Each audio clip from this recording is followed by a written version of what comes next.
Oklahoma State successfully luring away North Texas head coach Eric Morris to win the coaching early sweepstakes is already a massive home run. But then when you factor in the entire package that could come with him alongside the GM, a home run becomes a grand slam before anybody steps foot on campus.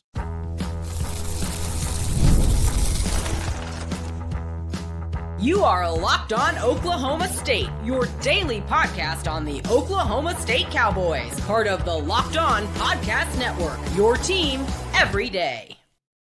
How are we feeling, Big 12 brethren? Shout out to the regulators. Welcome back to Locked On Oklahoma State, your top stop for all things Cowboy and Cowgirl related.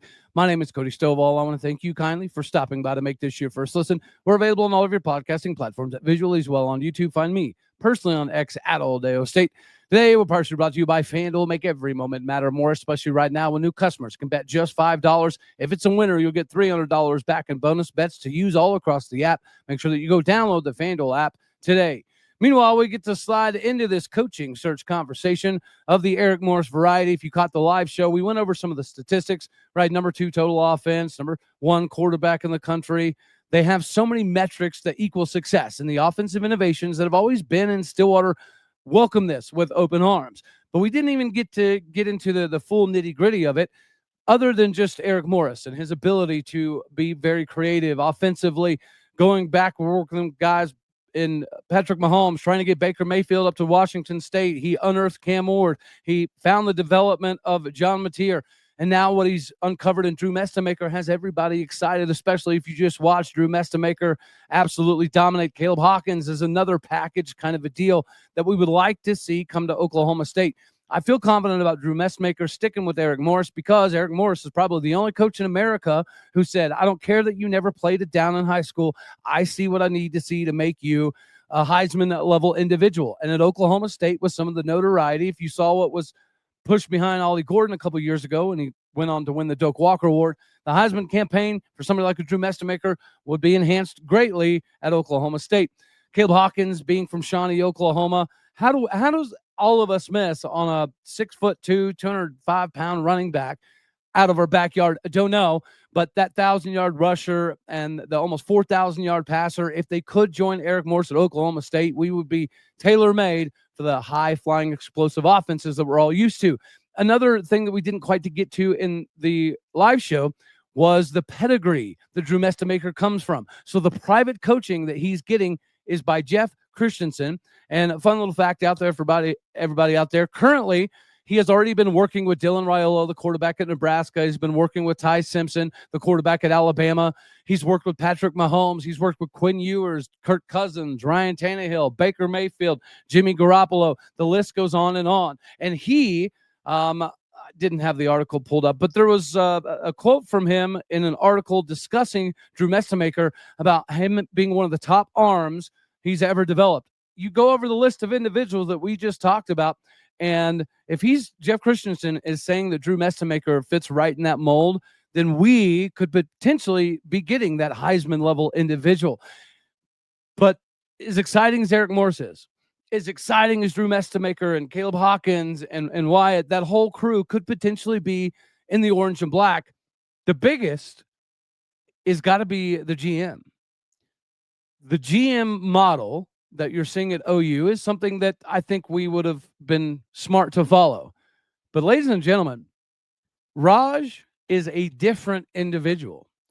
Raj Murti was the youngest GM when he was hired at 23 years old by North Texas, and he's got an absolutely crazy fun story. So Taj played soccer and football growing up, and going into high school, he really loved football, but his greatest abilities were in soccer. Yet, he was so in love with football that he would be designing plays without even exactly knowing what was supposed to be happening, and he would run and take these plays to the soccer coach, who also happened to be on the high school football staff, and he was constantly going to this coach. So eventually, the soccer coach that was on the football staff got him linked up to be a student coach right there. So his sophomore year in high school, he's already learning how to cut up tape and work in the management room. He talks about ironing patches and stuff on jerseys, and he learned how to keep stats. He learned about what the different positions were supposed to be doing, and then he was able to excel so much so that he goes from high school to Houston,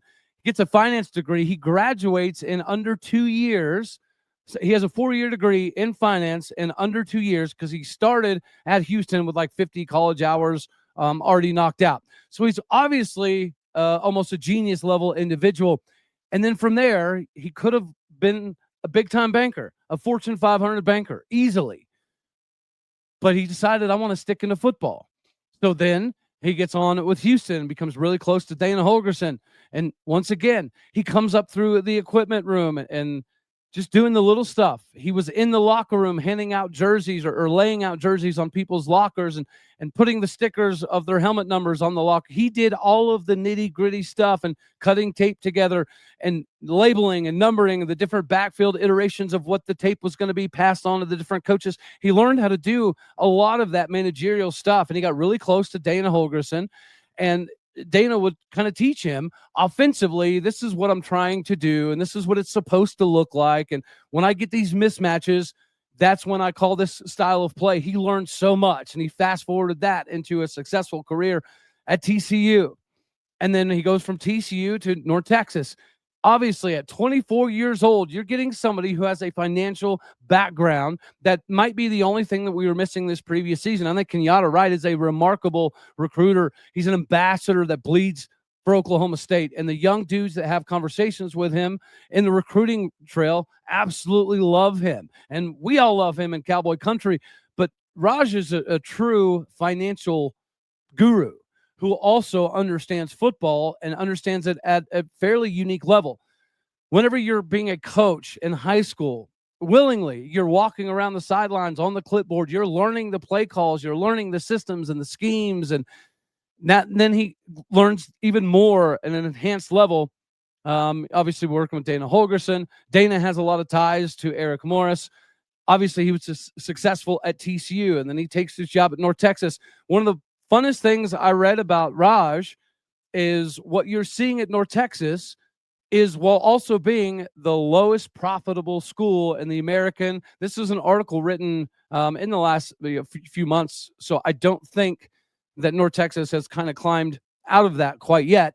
But when North Texas fans are getting irritated, there's something you have to take into consideration is Oklahoma State's putting almost 50,000 people in the stands, and we're the worst team in the Big 12. We're one of the worst teams in the country. But the fans breathe life into Oklahoma State, and we are craving for a big-time operation once again in Stillwater, Oklahoma. There's no ill will for North Texas. We absolutely love that we get to cheer on the Mean Green the rest of the year. I don't understand why there would be any animosity. It's the same thing as if when Jim Knowles left Oklahoma State. Were we happy? No. Were we sad? Yes. Were we mad? Not necessarily because he left for Ohio State, right? So as much as we were kicking and screaming and hooting and hollering about how great it would be to have the defense coordinator that gave us either the best or the second best defense in Oklahoma State history, he did leave for Ohio State. And what they have, we can't always compete with. And that's the position that we're in. So we're always going to be gracious for this hire and where he could potentially get Oklahoma State. Going back to more of the package deal, if you go look at the RLAD's depth chart for North Texas, we've covered this the last time or 2 times ago. We talked about Eric Morris, but you'll see most of their best players are true freshmen, redshirt freshmen, true sophomores. So there's a lot of excitement in Stillwater, Oklahoma, which is why we are now rocking with the Mean Green the rest of the season. We're not taking the place of North Texas fans. We don't have that right. But we are going to rock with North Texas the rest of the year because we want to see what this offense can do on a bigger scale. We want to see Eric Morris have so much success that it gives North Texas a CFP win. I think that would be an ideal scenario for everybody involved, including North Texas, because that does add a ton of cachet. And Eric Morris is not the first coach to have some success at North Texas. So I have no doubt that North Texas will rebound. They will be fine. They could find themselves in a position much like Texas State here before too long where they're moving, up conferences. But the idea that Eric Morris is coming with his GM is why every Oklahoma State fan in the country should be over the flippin' moon. And this is why everyone outside of Oklahoma State should be a little bit concerned, because it's not just about a great coach that has offensive innovation, that has a true guru's mind for quarterbacks, but he brings the GM who has that financial capability backed by years of gaining knowledge in football at multiple levels, multiple divisions, even in the Big 12. And then you talk about maybe Drew Mestemaker, maybe Caleb Hawkins, and maybe Wyatt, and maybe Braden Knox, and maybe a ton of their other sophomores and freshmen that they have on that depth chart. This is going to be fun to merge the talent that is clearly visible in Denton, Texas at the moment with the talent that is at Oklahoma State. Because for as crazy as the season has been, we're playing decent football for 3 quarters at least. That's the consolation prize that we've been put in. But, it is what it is. This is our excitement. Let us be excited to rock with the rest of this mean green season and see what kind of craziness the playoffs could provide.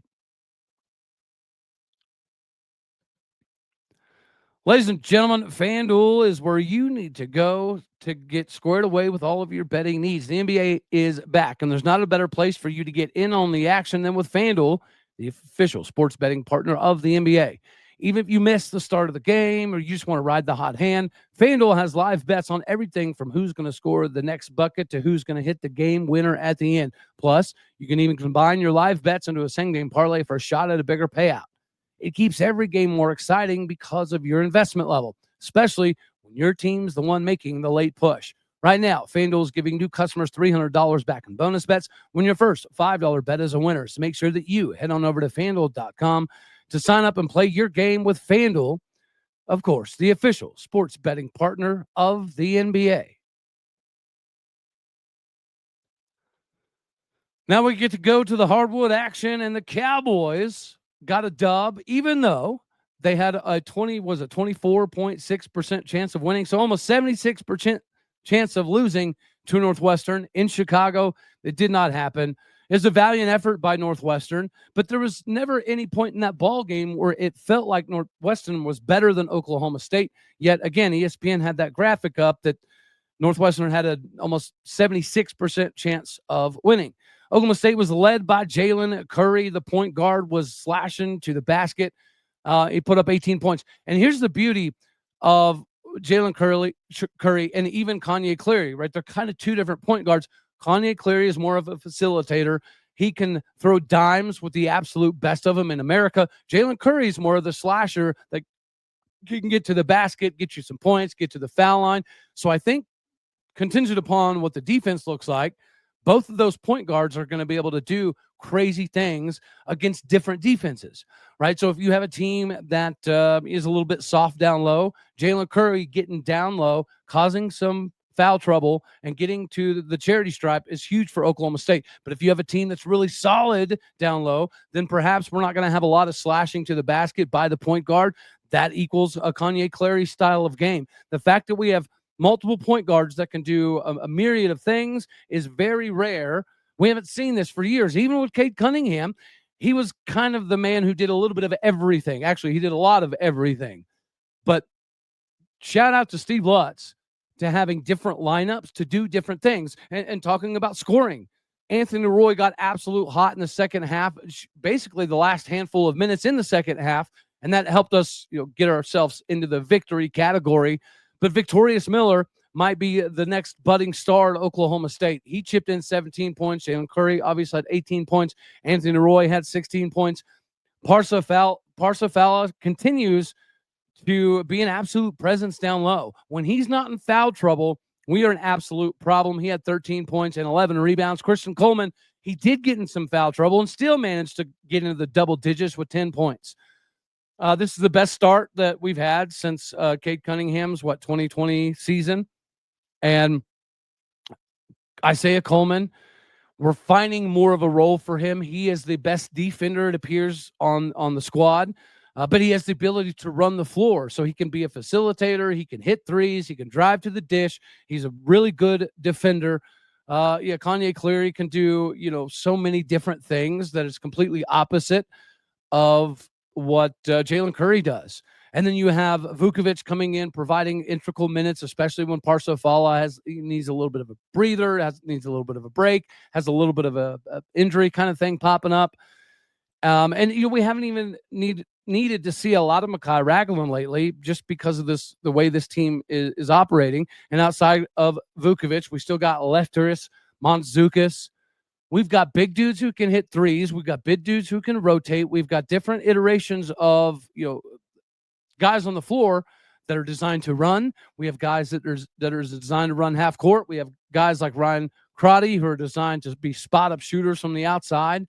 And the biggest thing is we hit 10 of our last 11 free throws to close the game out. That was something, no matter how talented Mike Boynton's squads were, we were never, ever any good whatsoever from the foul line. But somehow Steve Lutz teams are. And that was the difference. No matter how talented Mike Boynton's squads were, when it was close and the last couple minutes of the ball game, if we were playing a team that was even above average at free throw shooting, we were likely not going to win. So not only do we have shooters, not only have different lineups that accentuates the depth that Steve Lutz brought in, but we can hit the foul shots at the end of a game to bleed the clock dry without one-on-one situations where they can climb back into it. So it's absolutely remarkable to see this team 7-0. It's nice to see that we were undervalued coming into this Northwestern game. And Anthony Roy didn't even get hot until the last literal handful of minutes. And we still got dudes. Jalen Curry can get 20 points. I think Kanye Clary can get 20 points. We know Anthony Roy can. We know Victorious Miller can. We've seen Isaiah Coleman do it. We've seen Christian Coleman do it. This team is loaded in different areas that make us very difficult to stop. Even when we get into foul trouble, we typically have somebody coming off the bench that provides enough of a spark or enough adequate minutes. Even Daniel Guetta. Daniel Guetta, I guess, would be the third string point guard, and he's good enough to lead the charge more often than not in Stillwater. We are so blessed with what Steve Lutz has brought in. Another tip of the cap to Chad Weiberg. He hired David Taylor, J.C. Hoyt, home run. Now you got Steve Lutz, looks like a home run. And now we get to throw Eric Morris into this ordeal. If he brings not only the GM, but Skylar Cassidy, defense coordinator, seems to be coming with him. Yes, name's familiar. Braden Cassidy played defensive end for Oklahoma State, and Mike Cassidy was on the Bob Simmons staff in the late 90s. So there's a ton of OSU connections that are happening all over the place. So good job, Chad Weiberg. Back to the hardwood action. The Cowgirls got a W as well, but this one made you sweat a little bit. The Cowgirls took a pretty convincing lead, but we allowed Charlotte to just kind of claw back, and we ended up getting the victory at the end, 74-65. But at one point in time, there's a very, very comfortable cushion.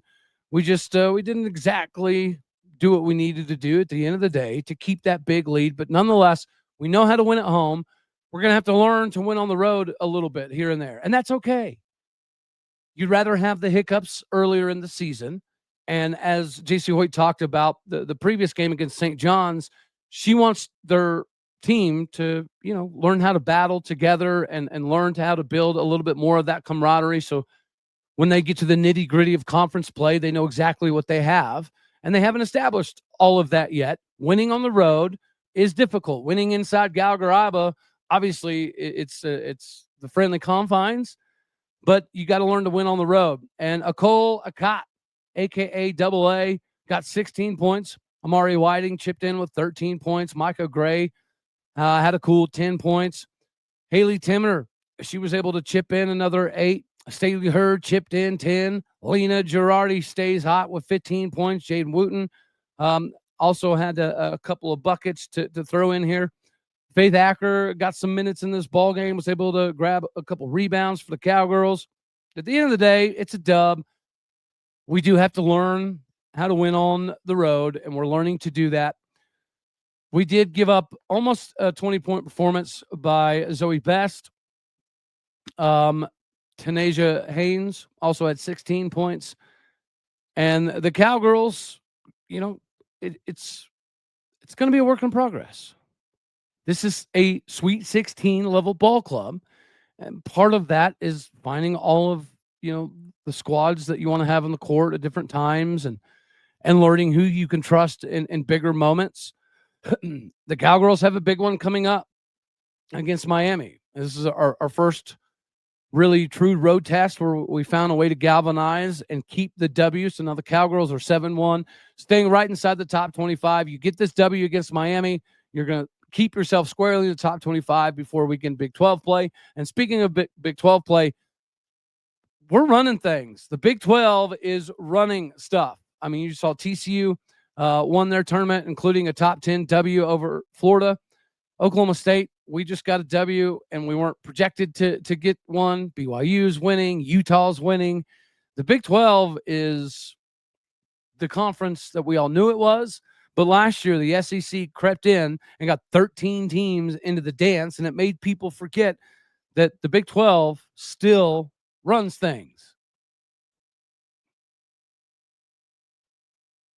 Speaking of running things, especially for the holidays, it's going to be a little easier when you know you've got the perfect gift in mind. And Omaha Steaks makes that perfect gift yours today. Whether you're treating yourself this season or sending someone special like family and friends, Omaha Steaks, they're going to be delivered handcrafted perfection right to their door. And this week, it's the best time to jump in because the cyber sale is here and the deals are huge. You're going to give Omaha Steaks the gift that you've always wanted. If you've ever gotten them as a gift, the reaction's always going to be the same. The excitement when the box arrives, the smiles are crazy. I love getting these every single year. The meats are amazing, but the potatoes are phenomenal. The quality is exactly what you hope for. Incredibly tender steaks, rich flavor, and meals that make hosting a weekend night even easier. The variety is very underrated. Steaks, burgers, comfort meal, sides, desserts, and one of those gifts that truly fits anyone. Honestly, it's the kind of gift that brings people together, and you don't need anyone's sizes, right? So save big on unforgettable gifts with Omaha Steaks. Visit omahasteaks.com for 50% off site-wide and an extra 20% off selected favorites during the cyber sale. And for an additional 35% off, use a promo code college at checkout. That is one word, college at checkout. Head on over to omahasteaks.com. Make sure you use that promo code college. Terms apply. Make sure you see Omaha Steaks for details. All right, last but not least, before we get out of here, on top of the current North Texas players, and then you kind of got to merge the gap with the Rodney Fields, the Deshaun Browns, the Wendell Gregory's of the world, alongside the talent they could potentially bring in. I wanted to take a peek at their recruiting class because there's some interesting names on here, like Jabari Thornton, right? The one-time Cowboy, 5'11", 175 wide receiver, obviously decided to not come to Oklahoma State and decided to go to North Texas.